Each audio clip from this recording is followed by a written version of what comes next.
Beretta. I've heard of them. Let's see if it works.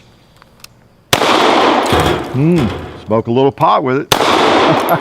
Hey, a 2-liter. Yeah, another pot. Cool. And a cowboy. I'm gonna charge that cowboy. Woo. Let's see if we can miss again. I've got more ammo. I've got 15 or 17 more chances at him. I almost needed them.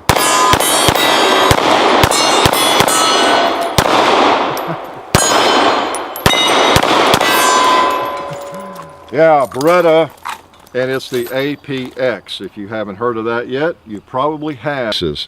Wow, look at that. Beretta stiker-fired. Can you believe it? A stiker-fired big old Beretta duty gun. Yeah. Let's go up here and look at this. And we might even shoot it again. We've had so many requests to do the APX, the Beretta APX, so we thought, let's quit ignoring the viewers and actually do the thing. No, you know, we don't necessarily try to get the guns first, but we want to, you know, when they're out or they're around, especially, we like to get a hold of one eventually and see what we think about it, pass that along to you for whatever it's worth. Hopefully you get your money's worth. I know a lot of you, you're paying a lot of money to watch these videos, so we want to try to give you your money's worth, okay? That's what we're going to try to do. So we're going to shoot some different kinds of ammo here, and we're going to give you our impressions. I'll pass along John's impressions and let you know what I think of the thing. We're going to shoot, those were 115 grain American Eagle, and I'm going to shoot, I've got 4 mags I think loaded of 124 grain over here, keeping them separate. I can't tell by just looking at the bullets. It's hard to tell for me. I ain't that bright. But those are 124 grain, and this is 115 in there. Going to shoot some 150 grain HST. All right, got a few of those to run some hollow points through it. And just so you'll know, this is not the first time this ammo has gone through this firearm. I've shot all of this ammo off and on for several, I don't know, a week or two, whatever, 3 weeks. I don't know, however long I've had it, off and on, and not had a bobble yet. It's worked fine with hollow points and with all weights ammo thus far. So we'll see what happens in the video. So we appreciate Federal furnishing all that good food, because a firearm like this likes a lot of food. It eats a lot because the magazines are 17 rounders. And fortunately today, speaking of buds, they sent extra magazines. We've got 4 extra mags. And you know how I like to shoot. That is a real plus. Whenever I get extra magazines, I don't have to spend as much time reloading. So pretty cool. I don't mind reloading magazines, just on camera. I don't like to have to reload any more than I have to. So there it is. You see it, look at it. It's not a bad looking pistol. It's a little different. Why? You know why? Because the slide serrations are a little different from most, aren't they? They're just different. You know, you got them all the way from front to rear, and you might not like the look of it. I will tell you, they have grown on me. When I first saw the pistol, I wasn't sure about it, and in a lot of different ways, the pistol has grown on me. All right. Bottom line is, I'm not going to bash it too much. I'm pleased Beretta seems to have gotten some input on a firearm. We end up, seems like, giving Beretta a hard time. You know, whether it's the Pico or the ARX, just different firearms that I'm not all that fond of. And you know, obviously that comes through in the video. I don't hate them. Some people think I hate some firearms just because we're not doing a typical infomercial. Okay, I'm just trying to be honest and give you our objective, you know, opinion on the firearm. We don't really have a dog in the fight. Don't have a dog right now. I got a couple of cats. Don't have a cat in the fight. But yeah, by and large, this pistol is not bad. Okay, let's go ahead and say that. Now there are some negatives and there are some positives, and we're going to explore those. And there's a lot about this pistol. If I forget to tell you something, sorry, you can go to the website and figure out anything you want to figure out about it. You know, it's 28 ounces and all that kind of thing. And, the trigger pull was supposed to be 6 pounds, and sometimes I neglect to mention some of that. The price is like $575, I think, MSRP. What you pay for it might be that, or it might be $525. You know, it just depends. But back to the serrations, I kind of like them. anywhere you grab it, you know, it just works. One of my criticisms of my beloved Glock over the years is they changed the finish on the things, and now they're back to a good finish. So the serrations work really well, but boy, for a period of about 10-15 years, my fingers would slide on it, you know. They don't have serrations up here. That's not a big problem for me, but it doesn't hurt. Yeah, it doesn't hurt anything, okay? You know, whereas the SIG, I got the P320 out, you got front and rear, and, you know, serrations. That's kind of nice, I guess. Same with the VP9, you got front and rear. Yeah, so I brought these out just kind of from size comparison and things like that. I mean, what would a video be if I didn't have a Glock out here to compare with a Glock, just to make some people mad? I'm gonna put some ammo in and I'm gonna shoot it, okay? Got my mag pouch on today because I got magazines. Pretty cool. Now this is 124 grain. We'll get it dirty and run some hollow points to it if you don't let me forget. I know in one video recently I just totally forgot about it and none of you reminded me, or you made the mistake of waiting until the video was posted to remind me and it was too late. Stop sign. Nice. Oh, I love all that juice. Oh, here's a target. Let's shoot this thing. Paper target. This of course goes back to E-gunner, so that target will go packaged with it. Now you notice I'm shooting low. Part of that was me. On those first couple shots were especially low, but it does tend to print just a hair low. So you cannot hold a 6 o'clock hold. I've noticed that. So if I hit one of those tree plates there, the top one, I had to hold up on the top of it, let's say. Wow, knocked all the way around. Oh, I had more ammo, I forgot. Right on me here. Look at that. Look at that. More ammo.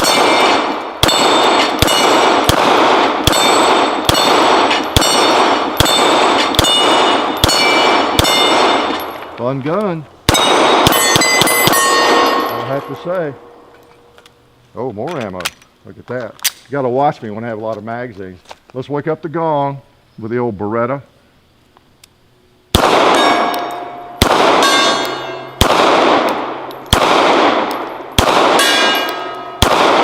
There you go. He's awake. Oh, I see an orange 2-liter we forgot. Oh, let's just put it in the left hand and see if I can hit anything with it. Cowboy. You know, it feels, it locks right in, I have to say. For me, when I'm firing weak-handed, that's especially important. So, some of the specifics of this thing. The grip texture is good. It actually works. It has friction. That's always a plus. Again, you've heard me complain about that. Who do I have over here I can complain about? Well, the Glock is not too bad. Actually, 4th generation. I put rubber on it anyway. The SIG is not bad. It's got some real friction on it. They've improved that. The VP9, it's really not as bad as some are. It's yeah, it's got a little bit of friction because it's a little bit smaller, the stippling kind of thing, but it's not as good as it could be. But that's not bad either. You know, some pistols, it just does no good. They got these ripples and things, and it's hard plastic, does no good at all. But this sort of thing does, and like on the SIG, and it really feels good. Okay, comes with 3 of these back straps. I was going to leave the medium on there. That's the one that came on it, and I really did a lot of shooting with that, and I thought, well, it seems fine. Well, let me go ahead and make sure I know how to replace them, take that off, and I did, just to see how it felt, and it feels a lot better to me, so I might just leave it on there. It might feel better to you, okay, but it's not a big problem to replace, okay. Notice the magazine's kind of neat. If you have a malfunction, sometimes a really bad one, you know, you got her, whatever, she's hung up on you, and it's hard to get the mag out. Well, this one has the lip there where you can just grab it, you know, and yank it out. So that could come in handy. Not bad, huh? Reversible mag release. Speaking of mag releases, you got that. You've got an ambidextrous slide lock, slide release, and it will release either way. It doesn't just lock, it will release, you know, with the offside, which some firearms don't. It's a chassis. It's one of those chassis, serialized chassis firearms. So you can take the slide off, take that pin out, and take the chassis out. And that's the firearm, just like the similar to the SIG P320. Okay, and it's a modular firearm. You know, it's just like the military wasn't to look at. You know, and of course this one didn't make the cut, I guess. You know, I'm not sure this one got submitted. I guess it did. I don't know if it did or not. But anyway, it's like the SIG in that regard. 3-dot sights, got a big old front dot. It's yeah, it's a big old dot. I think these dovetails are proprietary. I read somewhere. So you know, you might need to get a Beretta sight to replace them. I'm not sure about that. You know, check that out. And you know, it's pretty cool. It's got the little lip there, so if you want to, you know, it's clearly empty, so you can put it on your belt, you know, and you know, work the slide if you want to. Let me take the slide off. Okay, here's one of the, I'm gonna move up here out of the light here. One of the challenges that I had for a little while, because the instruction manual was not all that clear. You know, if you look at this thing, you say, oh, well, okay, I wonder how it breaks down. Looks kind of like a SIG. Let's put the slide back, probably pull that lever down, and then, you know, it goes off. Either you need to pull the trigger or you don't, maybe, that sort of thing. Although I had read, and there's a decocker there, and that sort of thing, but you don't have to use it. So it makes sense, you just pull that down, it comes off. Well, no, get a little more to it than that. So you got to push this other side to get this to come down, and it can be a little stiff. It's something that's been criticized, as I understand, and I was criticizing it myself. But I finally figured out, I was taking the pressure off the slide, and that seemed to help, you know. But then I got to messing with it, and even locked back, it would still do about the same thing. And I've seen 2 or 3 different ways people take it off, and that confused me even further, so I don't know. I showed it to John. I finally figured it out. You just got to push that hard enough and jiggle this as you're doing it, and then that'll come down, and then you can take slide off. I handed it to John, let him play with it a while. He figured out, I think, the best way. I mean, really, it was the easiest. And that's just cocked or not. And now I just uncock it, okay? But and I'm not going to use that probably. But I decided I like John's method the best. Putting your thumb, you have more strength in your thumb. It's a little bigger. Push with your thumb as you're pulling the other lever down. That works beautifully, okay? So it's not a problem at all, really. It's not a problem. You just put your finger over there on that, push with your thumb, pull down as you're pushing on it, and it works without any trouble at all. And I figured there was a kind of a secret to it, and you might prefer a different method. Now you can take it off right there even. It's locked back, you know, and then you got to hold that down. It's spring loaded, and then you can release it. All that. There's different ways to do it, but here's my method right there. It's very, very simple.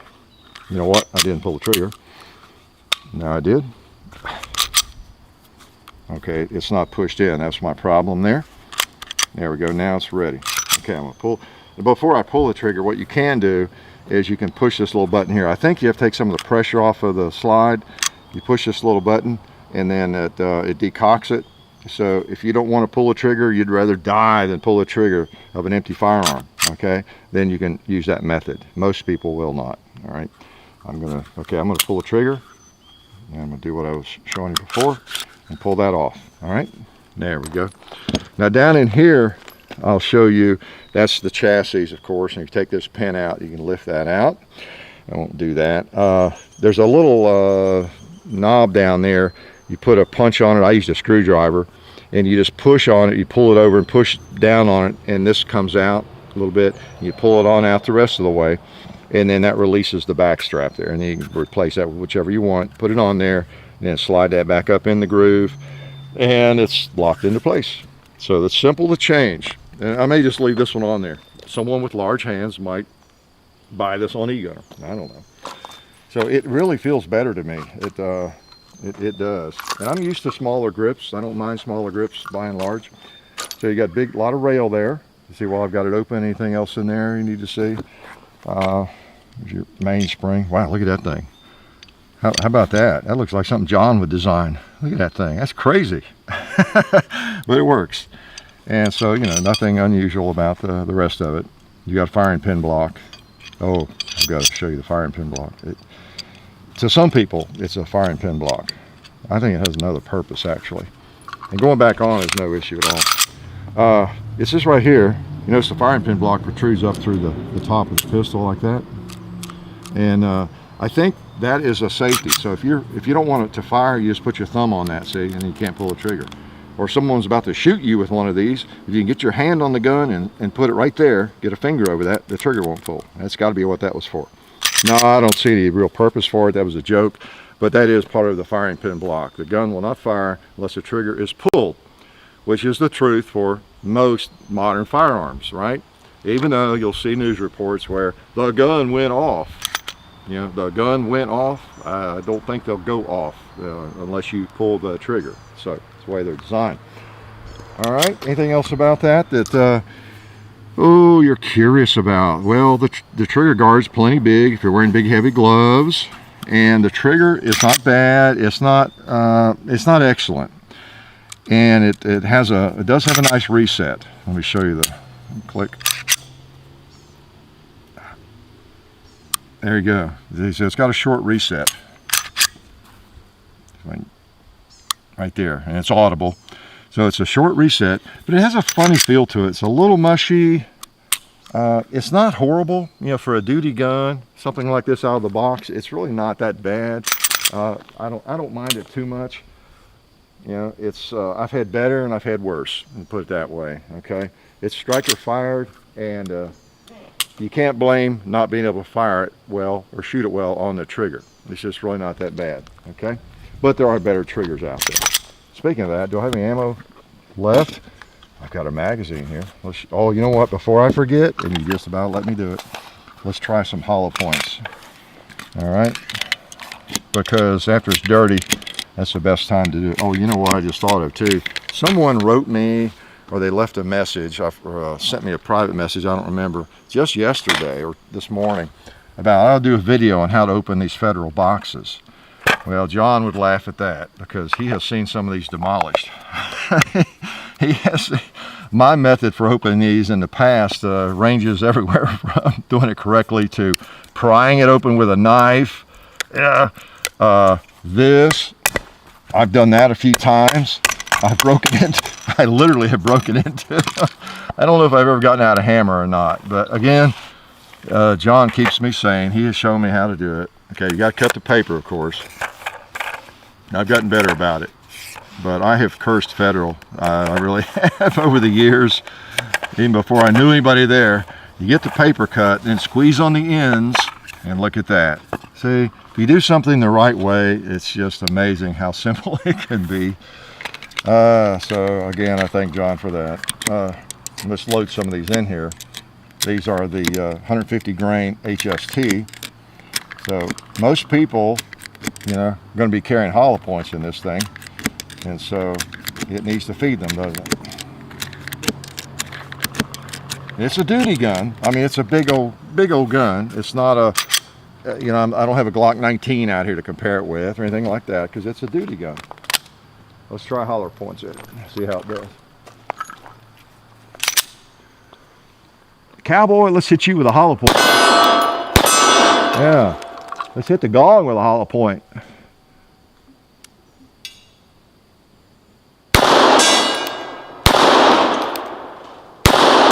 Yeah, let's try the red plate. I have to hold up on it, I think.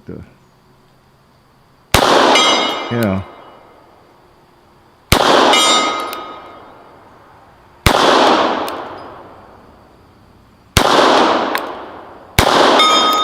Okay, not bad. If it's red plate worthy, it'll work for anything. You know, that cowboy goes unscathed so often. So it fed the hollow points, and the reports I've read, people claim it's just feeding everything just fine. So that's always good news. Oh, I found some more Full Metal Jacket here. Let's see. Wow, just about devastated everything, huh? There's a pot that needs smoking. Oh, there's another one down there. Wow, that one took off. Okay.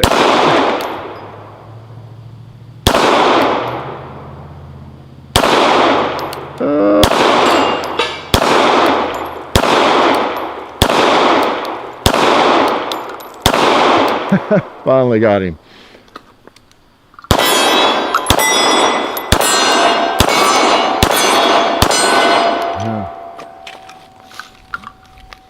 All right, what else about it? Let me hear. Any more questions? Let me load a couple of mags here in the warm sunshine. Feels good. We thought it was going to be cloudy here, and it was for a while. What else about this thing? Give you pricing. It's you know, you got your Picatinny rail there. It's let's see, Beretta's first striker-fired pistol like that. You know, just like the P320 was the first SIG like that. And interesting that companies are making striker-fired pistols that do not have a history of making them. What do you reckon that's due to? Demand, perhaps, right? Demand. And the world has just grown very fond of striker-fired pistols. It's that simple. You may hate them, you know, I understand. They're kind of a newfangled thing in a way, although they go back into the 80s. And they don't feel as solid maybe, but if you shoot them, you find out pretty quickly they just shoot well, and they're durable, and you've got a consistent trigger pull. You don't end up with the double single action with them, and some would argue they're unsafe, and maybe if they're too light, they could be unsafe in your hands or some people's hands. Anything's unsafe with some people. Some people are unsafe with a hammer nearby, but they work, and you know, there's a lot of them being made now. Very effective firearms. So anyway, it's their first run at that. Let's see what else there about that thing. It's a pretty nice pistol. I don't think it would talk me out of my my Glocks, but it is not bad. It is not bad. I'm going to give it a thumbs up in a lot of ways. I really am, because it feels pretty good in the hand, and you know, it shoots well. I'll tell you another thing about it. Some of you will like. It's not a big factor with John and me, but the grip is not all that thick. You know, it's really not. Now the slide is a little thicker. I had the calipers out here. The slide is, you know, thicker than a Glock. It's a little thicker than even the SIG. Similar to the VP9 in thickness, but it's not just gigantic or anything. The grips though are thin. It's not one of those that just you feel like you can't reach around it. So I think a lot of people, particularly with the medium or even the small, you know, grip frame on the back there, back strap, will find this very comfortable, regardless of your hand size. Okay, and you got kind of a long mag release there, so I don't think you'll have trouble getting to it. Yeah, so those are things that are not a problem for me, but I think you'll like the size of the grip if your hands are not really large. So has yet to malfunction. It seems to know what it's built for. It does. Let's come out of the holster. There's my dual holster. All right, it sort of fits, not well, but it fits. All right, Beretta APX.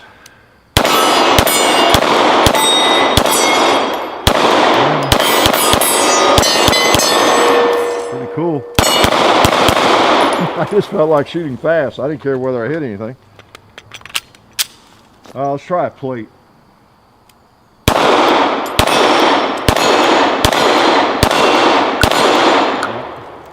Pretty good.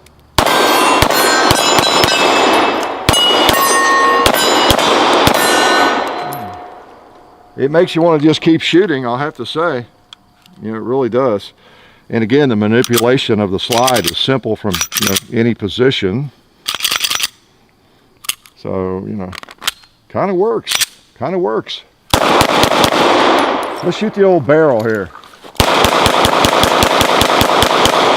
Yeah, let's send that brass out quickly. APX, yeah. You know, the thing works. I think it's a pistol, if you're thinking about particularly a full-size striker-fired, you know, modern handgun, 9mm, 40, 45, whenever, whatever it's available in, when you're looking, it's one you ought to look at. That's my recommendation. Not that this is the one you should buy, but I think it's one you'd want to look at and eliminate it. Just like you'd want to, I shouldn't start naming pistols, but obviously there's a lot of them, you know, Rugers, the SR series, the Glocks, the SIG, P320. If you're looking for a striker-fired pistol, the VP9, they're making a smaller version of that. They will make a smaller version of this, of course. So this is one you'd want to look at, I think, handle it, and you know, make sure it's not the one you just have to have, because it might be. It feels good enough to me, and it shoots well enough. Not a lot of negatives with it that I think you ought to at least take a look at it. In terms of the negative, I still like a thinner slide if I can get it. The breakdown's okay. Got it mastered. It still seems a little extra awkward there. Trigger is not as good as probably quite a few other striker-fired handguns, but it's nothing that would be a deal killer, you know, for me. If I really liked this pistol, it'd probably be kits and things where you could improve it. What else is negative about the thing? I don't know. I mean, obviously the duty size is a little larger than I like. So it's mainly just be the thickness of it and those things. But it's a pretty nice pistol. Those serrations don't bother me at all. I kind of like it. It's kind of neat the way you got the serrations there, and then you got Beretta in letters. That's cool. Obviously, that's just cosmetics, and it doesn't matter what's written on the slide. That doesn't make the firearm, a good firearm. But that's kind of neat, and it's good to see Beretta make a good firearm. Something that probably a lot of people will like. So anyway, the Beretta APX is not bad. I appreciate y'all coming by. Again, we appreciate you supporting the people that support us. Look in the description and you can see anything you want to find out there about our meet and greets and upcoming. And you may not see this till after we're back from the NRA, not sure. But if we saw you there and you're looking at this after the NRA meeting, it was really good to meet you. It really was. Life is good. Well, I hope you guys enjoyed that, because I know I sure did. While I've got you here, I wanted to let you guys know about our friends over at SDI, the Sonoran Desert Institute. They are a fully accredited online distance learning program where you can be certified in gunsmithing, and you can also get an associate's degree in firearms technology. And they also do a lot of work with veterans. They accept the GI Bill. They also have hands-on experience, even though it's a distance learning program. So just want to let you guys know about them. Also, you can find them at sdi.edu. That's the Sonoran Desert Institute. And also, just want to let you guys know we have merchandise now. So if you want to buy any Hickok 45 merchandise, you can go over to our store. The link is in the description of every video. And there's also a link kind of on the header of the main channel page, the main YouTube channel. And so we've got that. And also, if you want to find more of our content in other places, it's everywhere. You can go to full30.com. We have most or all of our videos over there. You can also find us on Facebook, Hickok 45 Facebook. You can find Hickok 45 on Instagram. I think it's the real Hickok 45 over there. And then also on Twitter, it's Hickok 45. And then me, the son, John Hickok, you can find me at Hickok 45 and Son on YouTube. I also do a podcast called Gun Culture Radio, which you can find on that YouTube channel and also on iTunes. And there's also a John Hickok Facebook page, which you can find the link to on the Hickok 45 and Son channel page. There's a link over there. And that's all I can think of for now. That's a lot to digest. So you're going to want to think about that for a little bit and then watch one of these other videos that's like down there or over there somewhere, because some of these look pretty good. So do that now.